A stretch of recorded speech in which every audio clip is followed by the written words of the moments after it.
We're incredibly excited to have Chip Conley on this week's episode of the Midlife Mentors podcast.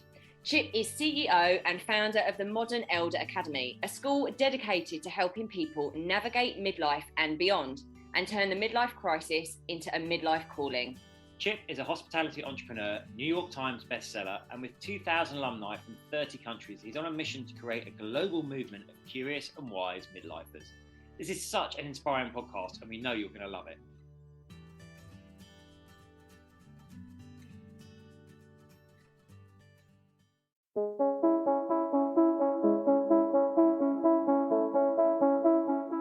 Hi, I'm James Davis. And I'm Claire Davis.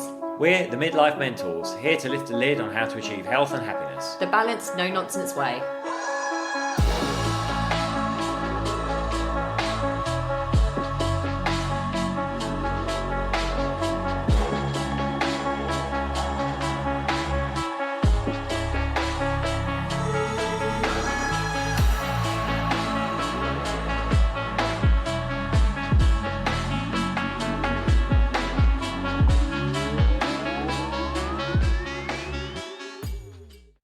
Hello and welcome to another episode of the Midlife Mentors with me, James. And me, Claire. How are you all?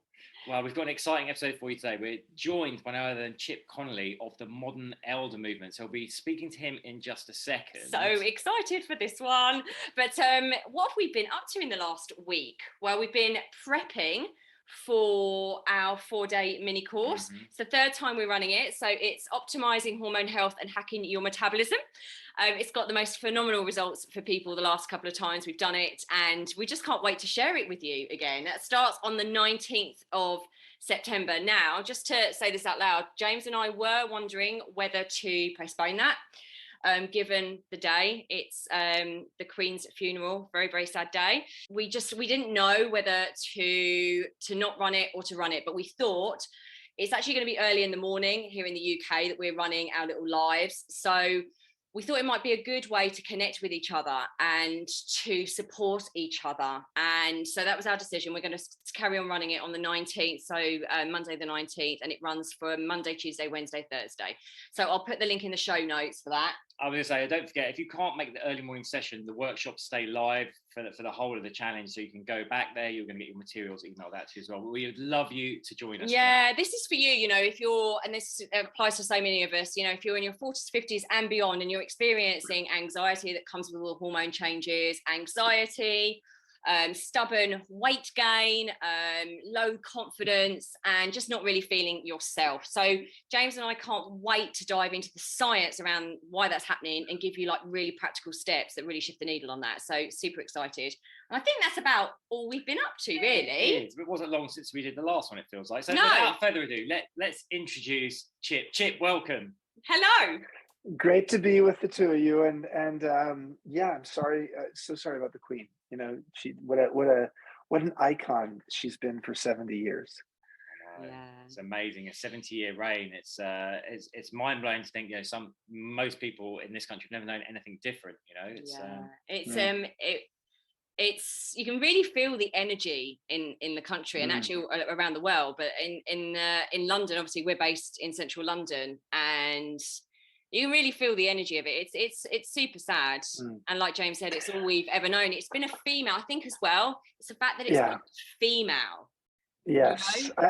I think, as let's bring this to sort of our conversation. Generally, we talk about men as they get older becoming silver foxes. But women, we don't call them silver vixens. And actually, a vixen is a female fox, because vixen actually has sort of the sexual connotation attached to it. And generally, in the entertainment or media world, women after age 50, are sort of have limited options. And actually, even in the dating pool, in the heterosexual dating pool, same thing. So to see a woman, reign over the Commonwealth for 70 years, to do it in a way that created stability in a very unstable time, to do it with, while she was not perfect, and I think that was the beauty of her, and the fact that she actually expressed it as a woman more easily can than a man because of the socialization. She could express the kinds of emotions that you normally wouldn't see from royalty. She could even, get a do-over when it came to Diana. I mean, there was elements that, that say, gosh, this is a role model, not for a queen, but for a human. And I think we need more role models that come from the feminine world, in a world that could use more of that. So I think it's, from a longevity perspective, I think the idea that we have these older women who can show us the evolutionary value of grandmothers as well. There's so much research on that. There's less research that shows grandfathers are helpful in an evolutionary way. There's a lot more on grandmothers. Let's dive in though. You have questions. Yeah, but it's really interesting. I just want to cover something that you've just said there, because it is, obviously we work with an age group of women where we're going through the peri-menopause and menopause, and that's that the age group that we work with, and there are lots of challenges around that time. There are lots of challenges hormonally for men as well, but for us women, and what you're saying to the point there about, for women it feels like it can feel like it's all downhill, and that we're being put on the shelf and we're losing our sense of identity through our body, and in society it's kind of reinforced, like you said, that it's after 50, it's very limited options. And I think what we want to champion, as a woman really wants to champion, is actually it's our wisdom. It's the wisdom that comes with age. And we've talked a lot about the hag has really negative connotations now, but actually in our ancestors it was the wise woman that held all the knowledge, that was then the kind of gatekeeper to all of that for all of the community.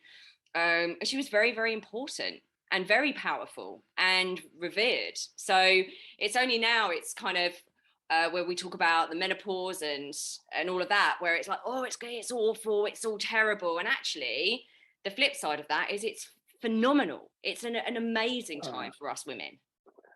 Well, I think the U-curve of happiness research is pretty conclusive across almost all cultures. And it has shown that between 45 and 50, we tend to bottom out in terms of our happiness or life satisfaction. And there are a lot of reasons for that. And then starting in one's 50s, with each passing decade, we get happier and happier.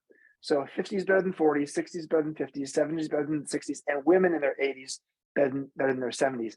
In the last 2 or 3 years of someone's life, that does actually start to decline again a little bit for all kinds of health and reasons associated with knowing that you're facing death. But the fact is that we actually do get happier, both men and women, as we get older, after hitting what I like to call the midlife chrysalis, not the midlife crisis. So if you think about the history or what we learned in biology as kids, you had the caterpillar to butterfly journey, and then there were 3 stages. There's the caterpillar stage where you're accumulating, eating your leaves and doing everything like that, and then inexplicably one day you start spinning a chrysalis on a twig, and you hang yourself upside down so you can liquefy yourself and go through a transformation that on the other side of that is a butterfly. So the 3 stages, very clearly the second stage is midlife, the midlife of the caterpillar to butterfly journey.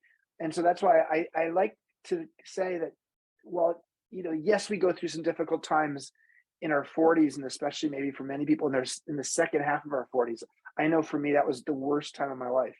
But what I can say quite conclusively is the data is pretty clear that on the other side of that crisis, or I will call it the chrysalis, the midlife chrysalis, there is a better life ahead of you.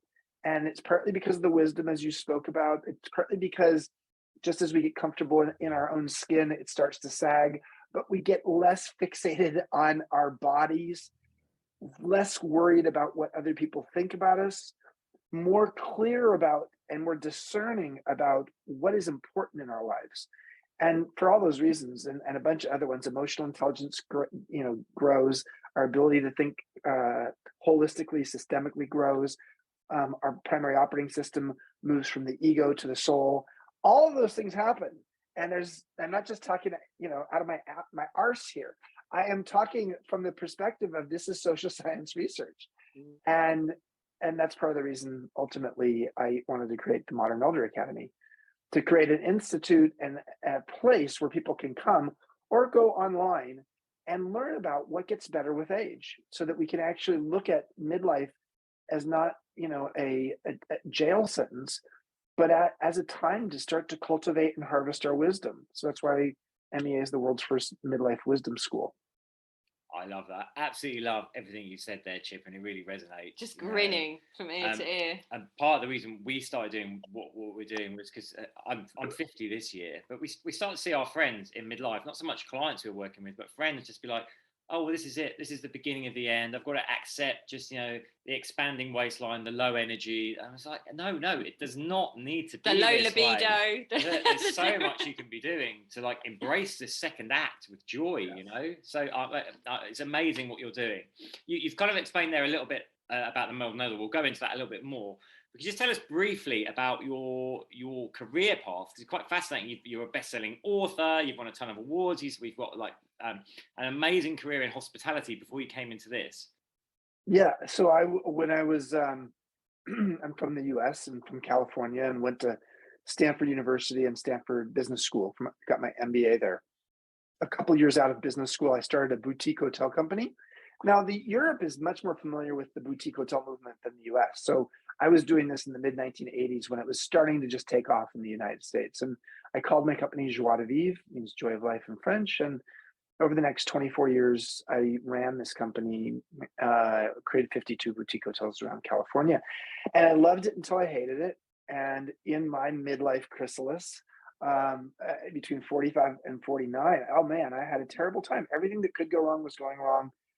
I also had an NDE, near-death experience, where I actually did die and came back to life 9 times in 90 minutes, and because of an allergic reaction to an antibiotic I was on. And it was, I didn't, when I looked at that era of my life, I said, midlife sucks, And then what happened is I got to the other side of it, and I realized that there were a bunch of identities or ways of thinking and mindsets that I just needed to get rid of. And I didn't really have any schools or tools to deal with this. I just fortunately had a British best friend named Vanda, who was a life coach and, very close friend of mine who helped me through that time. Unfortunately, I lost 5 friends to suicide during that time, all men aged 42 to 52. This is all during the Great Recession of 2008 to 2010. I sold my company at the bottom of the Great Recession, and then wrote my 4th book, which was called Emotional Equations. And it was really my story of going through what I went through and trying to understand the logic of my emotions during that time.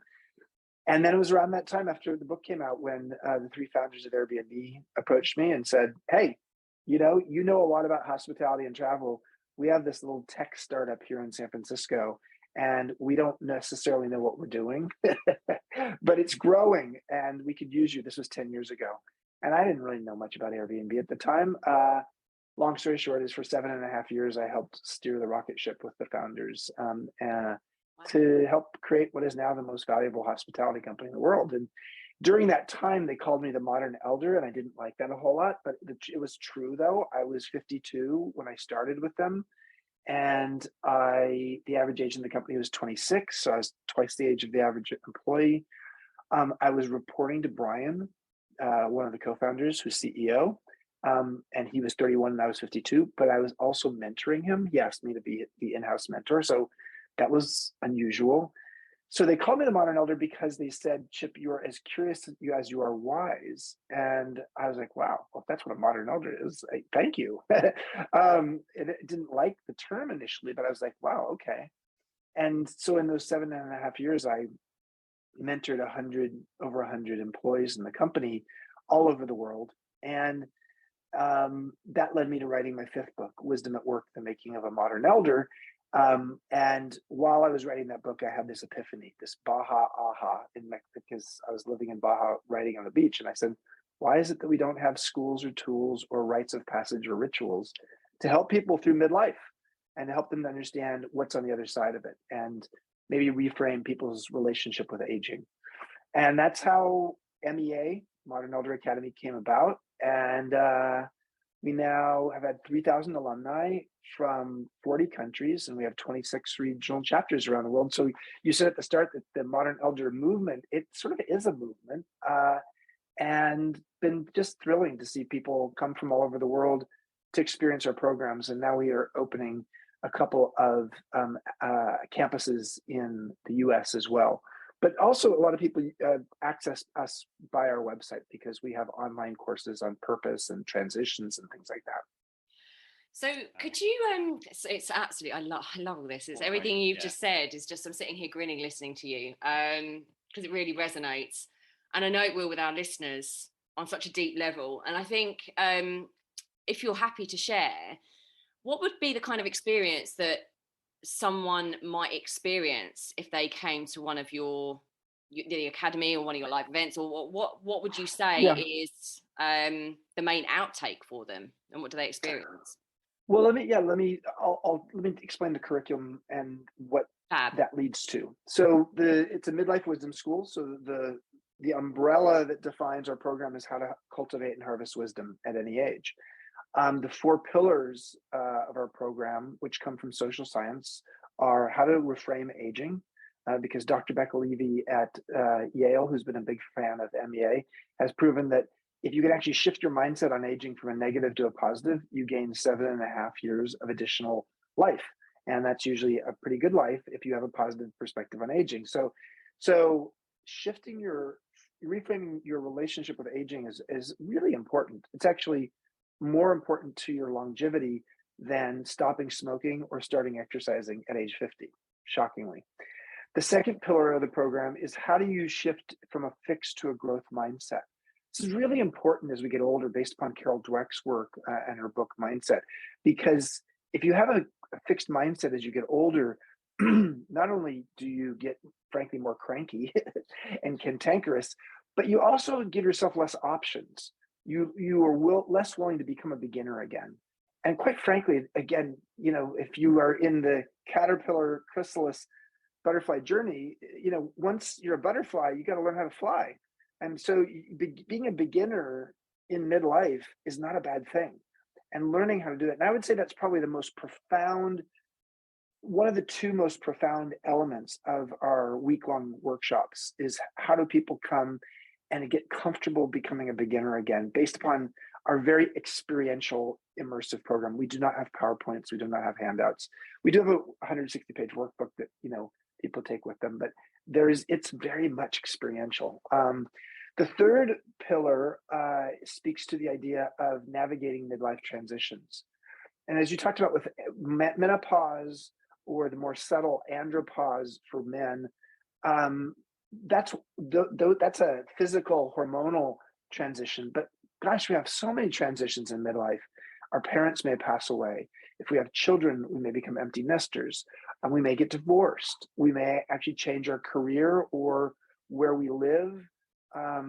We may have a health diagnosis. I found out I'm 62 as of October, but I found out at 57 that I had prostate cancer.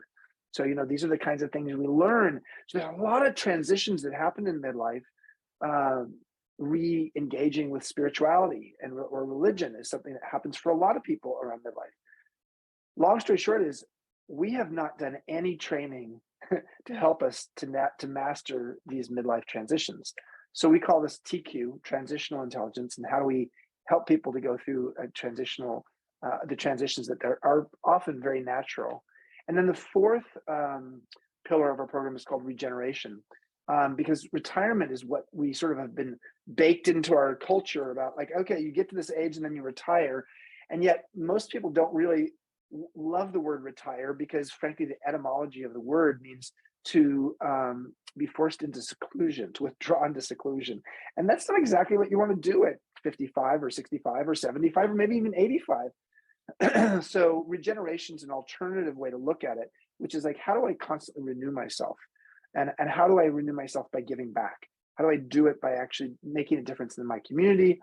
Regenerative agriculture and farming and ranching is woven into our program because we have regenerative communities where people actually live. So long story short is, I'd say two key things here. I've told you one of them, and I'll tell you the second one now. Clearly, one of the things a person gets out of this program is the idea that they have more options available to them, and that a growth mindset or a beginner's mindset is not something that's only something you do in your adolescence. You can do that in your middlescence as well, which is a new term.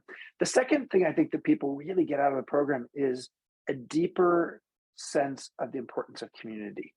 And whether that's true in the online program too, that's the part that's been a big surprise for us, is that in our 8-week online programs, people feel a deep sense of community there too. But of course, in person, when you're in a workshop with 20 people for a week, wow, you have just met friends that you may have for the rest of your life. And we now are almost 5 years in terms of how long we've been open. And we have workshop cohorts that 4.5 years later still do weekly Zoom calls to connect and to encourage and to support. Because for a lot of these folks, they're coming to the program in the midst of a transition or an anticipated transition. And frankly, their friends or their family is resisting the transition. Because often when we're making a change in our life, the dynamic systemically is that people around us feel like they have to make changes in their lives. And sometimes people don't want to do that. So having a safe, comfortable, supportive group of people who know your story and are going to be, there to be your emotional insurance, your safety net during a time that can feel like you're on the high wire act at a circus is important, because these are the people who encourage you to continue to make the changes you want to make in your life. I love all that. I'm getting excited just hearing you talk I know. about it. And so much there resonates. Like the risk adverse. It's funny. Like we always say to our clients, when you're young, you play to win. But as you get older, you play not to lose. Yeah. And it's a very different mindset. We become more risk averse. Our ego is more developed. So we don't want to be like foolish by trying to learn something and being a beginner again. And the ego takes over. Yeah. We're coming, and it's that self-identity piece, isn't it? I identify as this person, and then when we go through these transitions, they kind of knock the ego side of what we have set ourselves up to be. And like you've said, all the way through this, it can feel incredibly unsettling, and those people sometimes they'll really resist it until it comes. Well, they might resist it for their entire life and have quite a hard time with it all, or they'll resist it to a point where the universe goes, no, you really can't ignore this anymore. And then they move into the caterpillar stage. But I think, and also what you said there about people around you resisting the change, and some friendships, we have this conversation a lot, friendships fall away, or partnerships can fall away because you're shining a light on the things that you want to change, and they might not have the courage or the introspection to want to do the same. So they're like, oh, I don't want to see that. I don't want to see it. And I know even from myself, I'm only 43, but I've experienced that shift as I've grown. I've definitely seen a falling away of certain long-term friendships, and to a degree some family connections, because we're all on that different path, and that can be really, like you've said, really, really hard for people. So having that community and that support, like you said, is so powerful. And even on an online course, you can really feel that sense of community. Well, there's a common ethos sort of that bonds the people who have gone through one of our MEA programs, and that's why we have reunions. We have all kinds of programs that allow people to get to know those beyond their cohort. Yes, the cohort is a group of people who maybe from all over the world, and you stay in touch with them because they know your story and you've been through a week with them. But then you go back to, for example, London, and we have, I think, over 50 people in the UK who've come to Baja and done our programs. So you go back, and now there's a group of people who you can say, oh, remember what happens on Monday night? And I'm not going to tell you right now, because a lot of what we try to do is meant to not surprise, but to help people to not have to be in control of their week's time. And so that they have the commonality of a ritual or a rite of passage that is woven into our experiential education program in such a way that they understand what you've gone through. It's sort of like having gone to summer camp with somebody a long time ago and then like reminiscing about it. There's an element of bonding that comes from that. So, the UK has a minister of loneliness. I don't know if that's still the case, because that was back in the pre-COVID, but frankly, post-COVID, it's probably even more necessary. Yeah. Well, actually, we did a live the other day. It was on Saturday, and we did it was about what ages us. So obviously we dived into some of the stuff that we talk about a lot around nutrition and gut health and movement. But one of the other things is a lack of connection, like a lack of human connection. And there was again a lot of research around when COVID hit. It was that was so bad for our physical and mental health, was the cutting off, because as a human race, we are designed to connect with each other and be part of a community. It's in our DNA. Well, it's not just in it is in our DNA, and pretty much every longevity research project that looks at what are the variables that allow people to live deeper, more meaningful, and longer lives has shown that the most common variable across the blue zones, Dan Buettner's work, who's actually teaching at MEA this coming year in 2023, or Phil Pizzo's work at Stanford, where he's shown purpose, wellness, and community are the most important, or the longitudinal study from Harvard that has studied, a group of men, unfortunately not women, over the course of 70 years. The most common variable is community, is social or relational capital, and there's a lot of reasons for that, but it is so. One of the things I would just say to people is, wow, especially men. Women are so much better at this because women are socialized early in life to be vulnerable and to, talk about their feelings with their friends, etc. I feel so badly. Part of the reason I created MEA was because, when you lose 5 friends to suicide in 2.5 years, and they're all men in midlife, something's wrong. And in fact, in the US, I don't know about the UK, but in the US, the suicide rate for people in 45 to 65 is 60% higher today than it was 20 years ago. So, and suicide rate across the whole culture has gone up, but around midlife, it's actually gone up even faster. And so a lot of that has to do with feeling like there's nobody who understands what you're going through. And the truth is, so much of what we go through in midlife is sort of normal. It's not easy, and the circumstances are painful at times, but it's not abnormal. And what we have to do is help, especially men, realize that some of what they're going through is normal, and their friends are going through it, but they're not talking about it. And menopause for women, so many women don't talk about this. Like, come on, like there's a really important body change that's going on. Yeah. And you're not talking about it. Yeah. I would think actually, because we've done some stuff with menopause over in the US, some workshops, like online workshops. And it's really fascinating because some of the women in the US are like, I can't believe like how leaps and bounds ahead of the US, the UK is for menopause in the workplace and talking about this.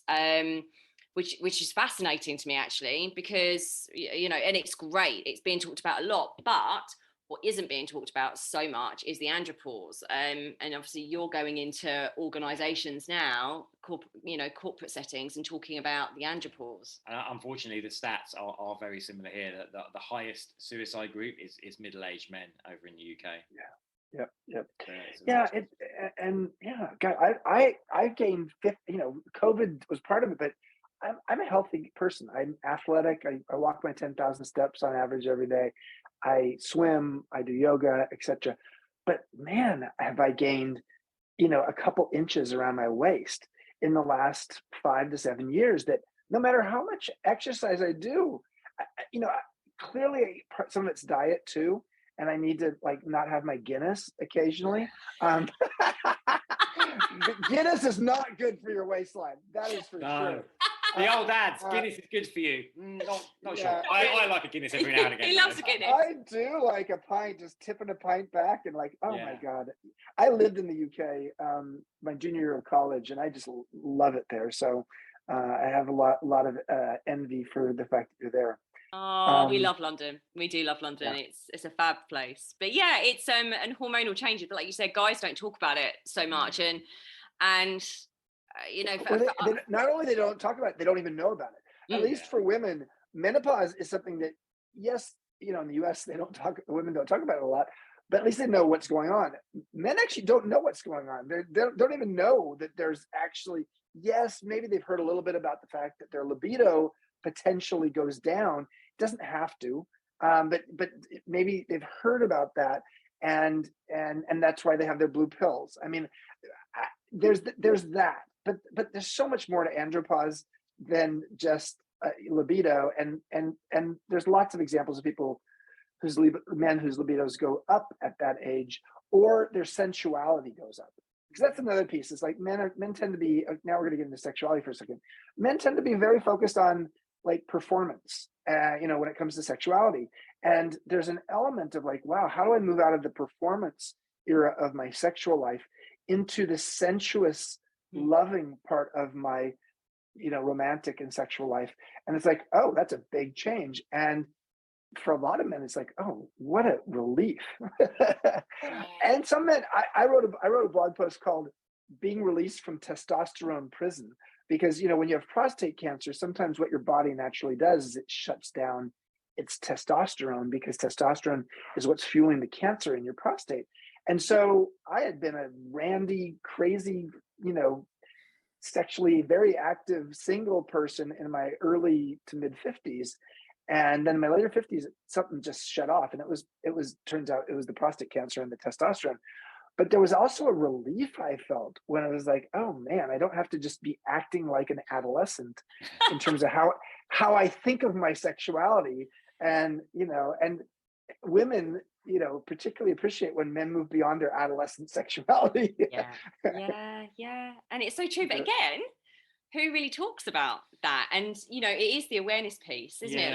I think for men, I mean, you touched on it there. Men are terrible. I think all the research says, you know, they're not as good at socializing. They have less like deep friendships. And actually the research is saying like now compared to generations before, they have even less like meaningful relationships with friends. And even if they do have them, they're not so great at being vulnerable and opening up and talking about these things. No. It's a big education piece to be done there. I'm very excited because we have Esther Perel coming to MEA next year with her husband to do a workshop on all of this. She's pretty amazing, and so one of the collateral benefits of doing what I'm doing as, you know, founder and CEO of MEA, is I get to meet lots of interesting people. I bet. Just like you do doing a podcast. And yeah. Oh, fantastic. I think what you're doing is amazing. I absolutely love it. And it's so necessary for all the reasons we've discussed. You've just brought another book out. I don't know where you find the time to write all these, Chip. Wisdom at Work. And it's about becoming indispensable. I guess it's that regeneration part, you know, if your, in inverted commas, career has finished, you know, what do you do next? Obviously people can go and get the book, but what was your inspiration for writing that? And what are some of the key lessons people could take from it? The inspiration was really my experience being the modern elder at MEA. I'm sorry, not MEA, at Airbnb. And realizing, wow, we have a real opportunity to create an intergenerationally collaborative workplace like never before. In the past, basically, you know, the power rested with the older people, and the younger people just did all the grunt work, and that's changed. You know, I had a boss who was 21 years younger than me, who I was mentoring. That's not going to be as unusual in the future as it is today. But in the US, over 40% of Americans have a younger boss.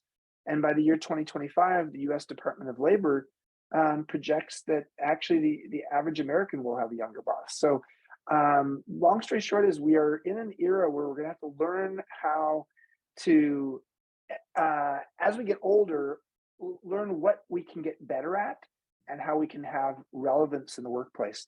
In the past, we thought of our elders as it was about reverence, but that doesn't exist except for in certain cultures in the world today.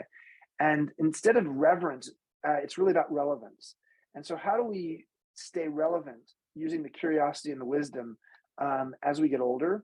And then how do we help foster more collaborative relationships across generations in the workplace moving forward? Because that's really, hopefully, how we'll solve some of the more vexing problems of the world. It's not going to be just one generation solving it.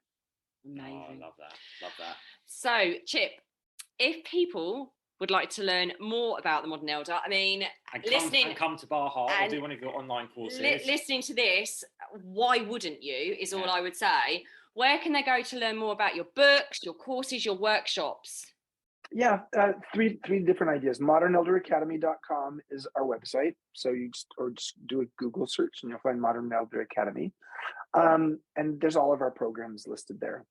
I have a website called chipconley.com, Conley. And then I have a daily blog called Wisdom Well, and it is free. If you're a subscriber, you just say, I want to subscribe, and we send you an email once a day, a little microdose of wisdom. And that I tend to post those on my LinkedIn profile as well as in other social media, but the LinkedIn profile is where most people get active with that. So you can take a look at the Wisdom Well blog and just know that every single day I put something out there. Oh man, I'm going to go and subscribe to that straight afterwards. And listeners, we'll put all these links in the show notes as well. Of course. So we'll put those in the show and notes for finally, what's coming up for you in your world? Have you got anything that's coming up? Any exciting plans? I bet you have. Oh, there's always exciting plans. I mean, the fact that we're going to be building 2 huge campuses in the U.S. in the Santa Fe, New Mexico area, it's exciting and scary at the same time, because we believe that there's a need that's way beyond what we do in Baja. So that's, I think, what's really most on my mind. And I'm working on a new book that I can't talk about yet, but it's but the whole relevance of this book is to help people to see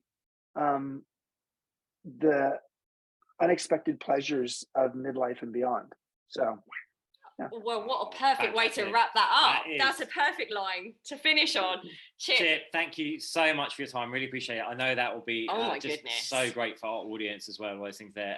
Listeners, we've got the links in the show notes. Do go and check all of this stuff out. We are 100%. We'll be coming over to you 100%. Okay, thank you so much. At some point, you'll be teaching. We'll have you on faculty. We'd love to be teaching. Yes. Thank you so much.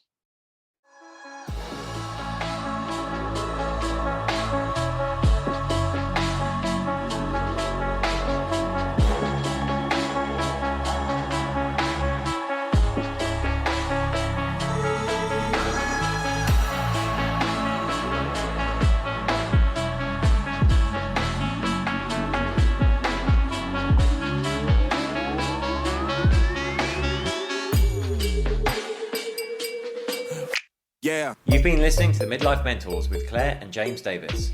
We'd love to hear from you. So drop us a line at info@themidlifementors.com with any questions or topic suggestions.